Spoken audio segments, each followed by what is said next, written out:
ఇవాళ రేపు వర్షం పడకుండా ఉంటే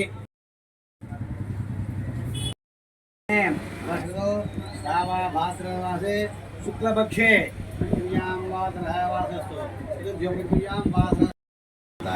విఘ్నవినాశదాయ శ్రీ వరదమూర్తిరాయ పుత్రోద్భవస్య ఐదిగోత్రస్య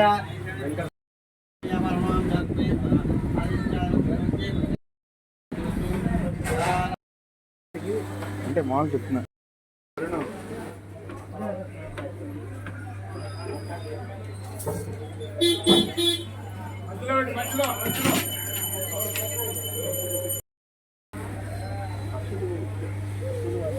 ఓం శ్రీ మహాగణాధిపతయే నమః. శ్రీ మహాసరస్వత్యై నమః. శ్రీ గురుభ్యో నమః.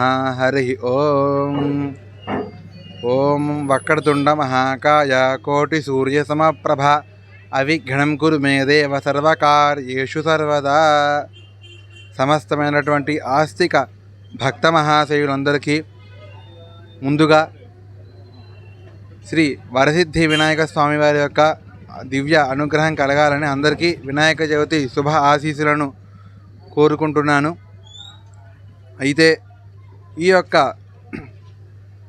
వరసిద్ధి వినాయక స్వామివారి యొక్క వ్రతము అనేది మనము ప్రతి సంవత్సరము భాద్రపద మాసంలో శుక్లపక్షం నాడు చవితి తిథి నాడు మనం జరుపుకుంటూ ఉంటాము.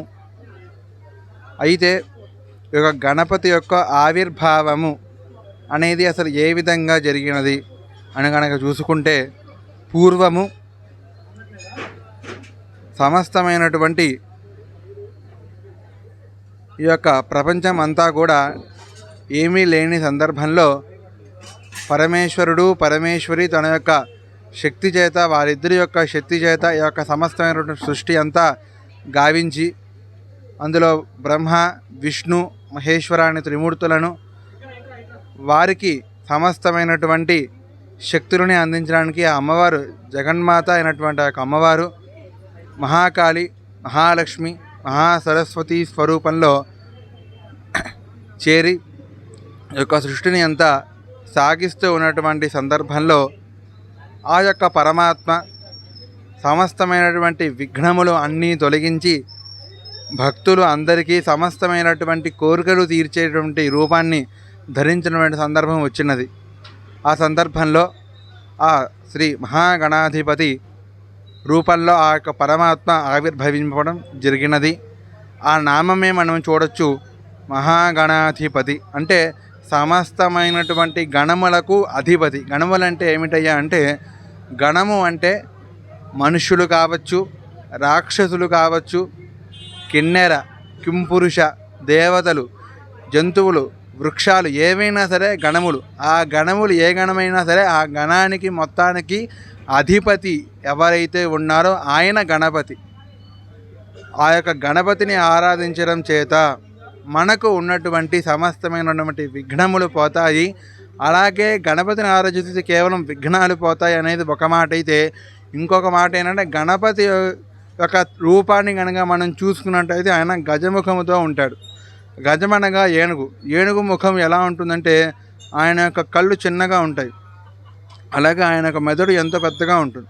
అంటే దాని యొక్క విశేషం ఏమిటంటే పరమాత్మ ఆ రూపాన్ని ఎందుకు ధరించారు అంటే, ఈ యొక్క రూపాన్ని ఆరాధించడం చేత మన యొక్క మనస్సు ఎందు కానీ, మన యొక్క హృదయం ఎందు కానీ, బుద్ధి ఎందు కానీ మనకు పెద్దగా ఆలోచించి ముందడుగు వేయడానికి మనకి పెద్దగా ఆలోచించేటువంటి ఆలోచనని ఆ యొక్క గణపతి యొక్క ఆరాధన ద్వారా లభిస్తుంది. అందుకే గణపతికి భార్యల పేరు కూడా సిద్ధి బుద్ధి. బుద్ధి అంటే మన యొక్క బుద్ధి, సిద్ధి అంటే మనం చేసేటువంటి పనిలో సిద్ధి కలగటము. అంటే గణపతిని ఆరాధించడం ద్వారా మన యొక్క బుద్ధి సిద్ధి పొంది మనము ఆ యొక్క పరమాత్మని చేరుకుంటాము అని చెప్పడమే యొక్క గణపతి యొక్క తత్వము. అయితే దేవతలలో కల్లా సమస్తమైనటువంటి దేవతలు ఎంతమంది 33 కోట్ల మంది దేవతలు ఉన్నా కూడా దానిలో తొందరగా మనకి అనుగ్రహించిన దైవం ఎవరయ్యా అంటే కేవలం ఇద్దరు దేవతలు. దానిలో మొట్టమొదటి స్వామి మన యొక్క గణపతి స్వామివారైతే, రెండవ స్వామివారు పరమేశ్వరుడు, సదాశివుడు, విశ్వేశ్వరుడు. ఆయన గణపతి ఎందుకు తొందరగా అనుగ్రహిస్తారయ్యా అంటే ఆయన యొక్క చేతిలో ఎప్పుడు కుడుములు ఉంటాయి.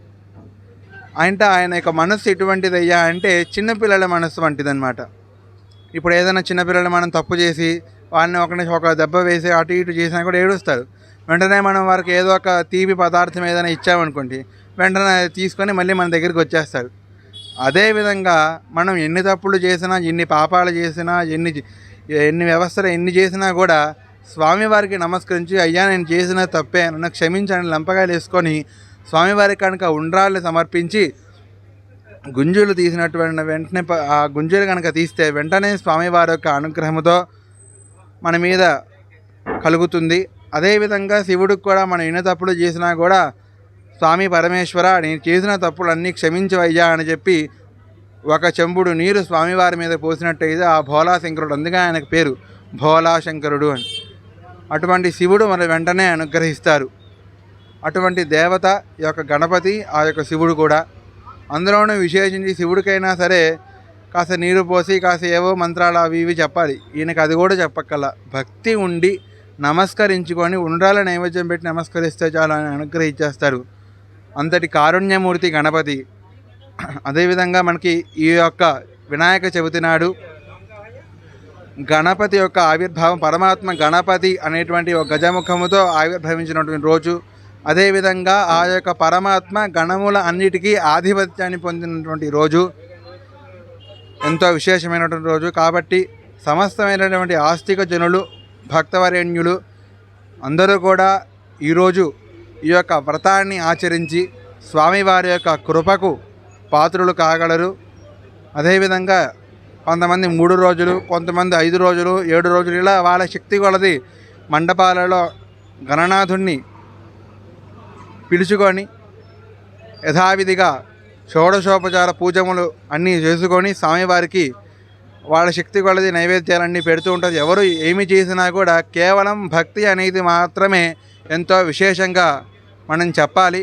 ఎందుకంటే భక్తి అనేది లేకపోతే ఎటువంటి పూజ అనేది చేసినా కూడా ఆ యొక్క భక్తి అనేది మనకి లేకపోతే ఎటువంటి పూజ చేసినా కూడా మనకి ఎటువంటి ఫలితం అనేది ఉండదు. కావున సమస్తమైనటువంటి భక్త మహాశైలిని అందరూ కూడా ఈ యొక్క వ్రతాన్ని భక్తి శ్రద్ధలతో ఆచరించి గణపతి యొక్క అనుగ్రహాన్ని సమస్తమైనటువంటి భక్త మహాశైలులు కూడా పొందాలని కోరుకుంటూ అందరికీ గణపతి యొక్క అనుగ్రహం కలగాలని కోరుకుంటున్నాను. హరి ఓం. ప్రసాదాన్ని 8 గంటలకు పాట పెడతాం. పాటలో పాల్గొనవలసిన వారు వేదిక వద్ద వచ్చి పాటలో పాల్గొనవలసిందిగా కోరుతున్నాం. దయచేసి లైన్లో ఈ యొక్క విఘ్నేశ్వర మహోత్సవాలు జరుపుకుంటున్నాం. ఈ 47వ సంవత్సరం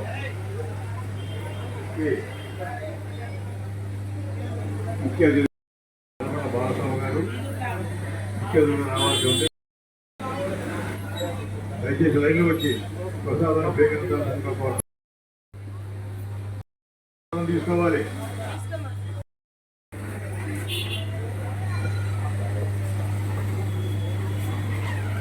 మహమ్మద్ కేజీ వద్ద ప్రసాదం పంచుతున్నారు.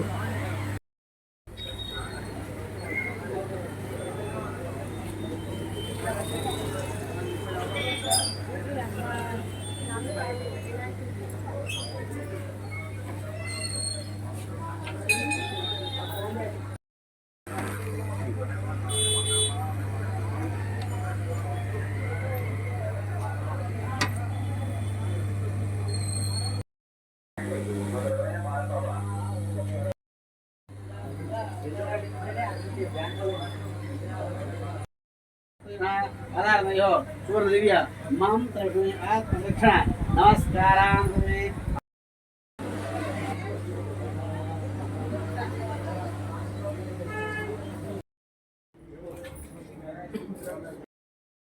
आवाहनादि षोडश उपचार पूजाख्यं कर्म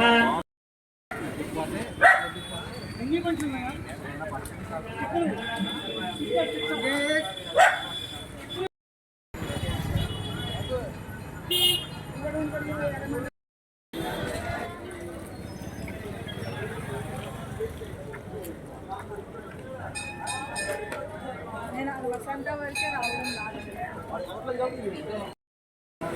రేపు మాది ఇచ్చేది మళ్ళీ రాజుగారి కట్టి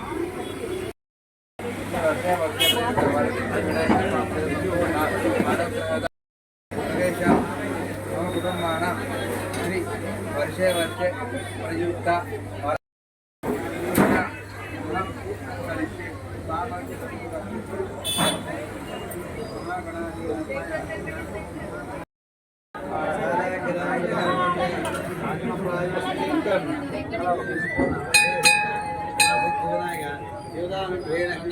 ప్రాప్తి